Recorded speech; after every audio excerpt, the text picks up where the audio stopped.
देख लेंगे। नमस्कार साथियों, आप सभी का स्वागत है द ज्ञान टॉप यूट्यूब चैनल पर। मेरे साथियों, पीटी 2022 से चौथा विज्ञापन जारी हो चुका है और इसके बारे में चर्चा करेंगे। पहला विज्ञापन था, आप सभी को मालूम है, ग्राम पंचायत अधिकारी का था, 1468 पद। फिर एक्सरे टेक्नीशियन का 382 पद हुआ।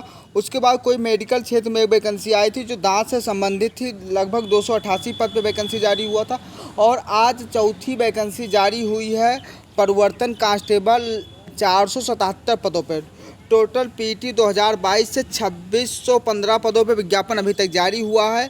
और जो आज विज्ञापन जारी हुआ है उसके क्या क्वालिफ़िकेशन है, क्या सिलेबस हो सकता है, क्या उम्र हो सकता है, एग्ज़ाम पैटर्न क्या हो सकता है, इन सारे बिंदुओं पर चर्चा करेंगे मेरे साथियों। वीडियो के लास्ट तक आप बने रहिए, दोस्तों में भी शेयर कर दीजिएगा।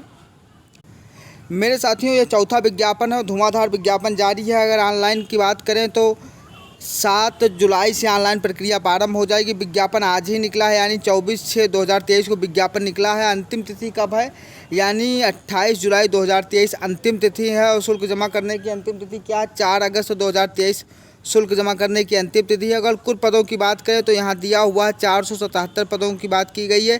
जिन्होंने पीटी का एग्ज़ाम दिया है और क्वालिफाई वो आवेदन कर सकते हैं। वो उसके बाद शॉर्ट लिस्टेड की जाएगी, श्रेणीवार 15 गुना शॉर्ट लिस्टेड आपको किया जाएगा।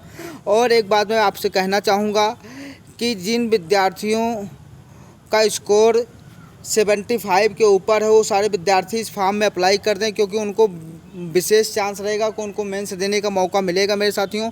अगर हम और बात करें तो हम आगे बढ़ते हैं। सामान्य वर्ग, अन्य पिछड़ा वर्ग, अनुसूचित जाति, अनुसूचित जनजाति के लिए 25 यानी 25 रुपये फ़ीस रखी गई है, तो आप अप्लाई कर सकते हैं। और जिन विद्यार्थियों के पास EWS का सर्टिफिकेट हो, EWS भी लगा सकते हैं। अब हम आगे बढ़ते हैं तो सामान्य वर्ग के लिए 225 पद है, अनुसूचित जाति के लिए 93 पद है, अनुसूचित जनजाति के लिए 13 पद है।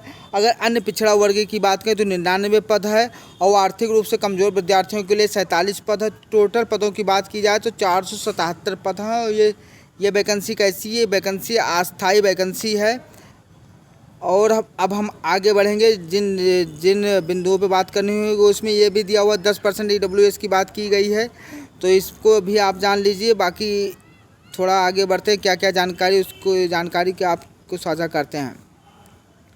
यानी अर्हता क्या होनी चाहिए। उत्तर प्रदेश परिवहन विभाग परिवर्तन कर्मचारी वर्ग से नियमावली 2022 के अनुसार सेवा परिवर्तन कांस्टेबल पद के लिए सीधी भर्ती के लिए अभ्यर्थी के लिए माध्यमिक शिक्षा परिषद उत्तर प्रदेश की इंटरमीडिएट परीक्षा या सरकार द्वारा उसके समकक्ष मान्यता प्राप्त कोई भी परीक्षा उत्तीर्ण करना आवश्यक है। दूसरा है, परिवर्तन कांस्टेबल के पद पर चयन है तो अभ्यर्थियों द्वारा लिखित परीक्षा के साथ कंप्यूटर प्रवीणता यानी कंप्यूटर में जानकारी होनी चाहिए और शारीरिक दक्षता मानकों को भी पूर्ण कर सके मेरे साथियों। अब हम आगे बढ़ते हैं। अब बात की जाए, अगर शारीरिक दक्षता की बात की जाए तो पुरुष की ऊंचाई कितनी होनी चाहिए। अनुसूचित जनजाति पुरुष वर्ग के लिए 160 सेंटीमीटर होना चाहिए, अन्य अभ्यर्थियों के लिए 168 सेंटीमीटर होना चाहिए।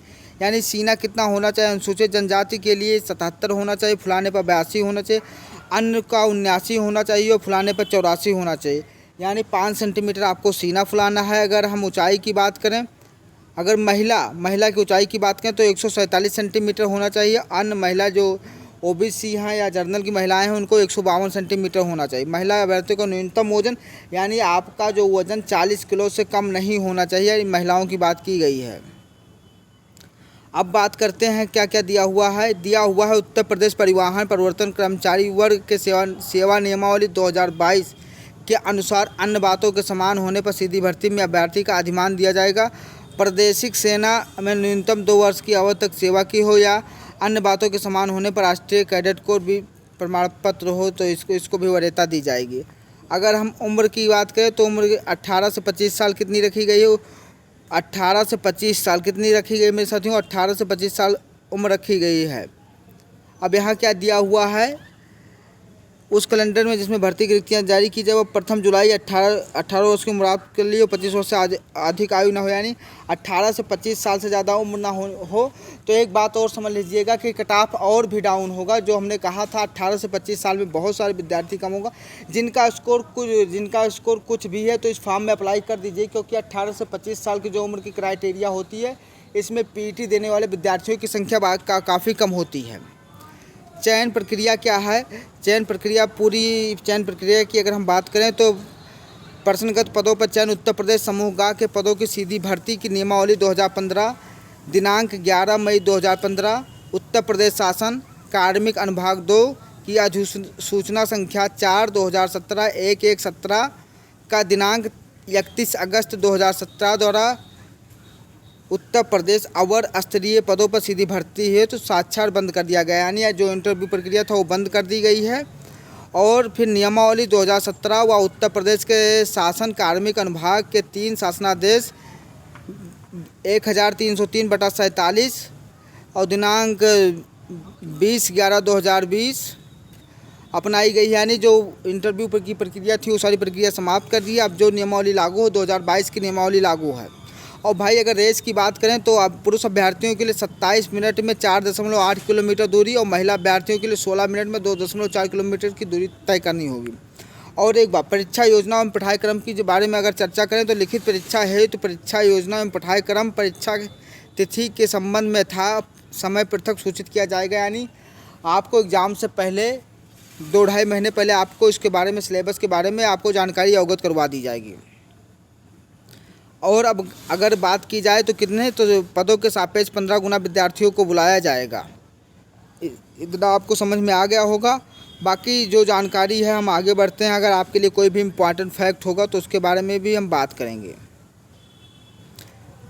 बाकी यही इतनी जानकारी थी। अगर चैनल पे आप पहली बार विजिट कर रहे हो तो चैनल को सब्सक्राइब कर दीजिए, दोस्तों में शेयर कर दीजिए। जय हिंद, जय भारत, वंदे मातरम।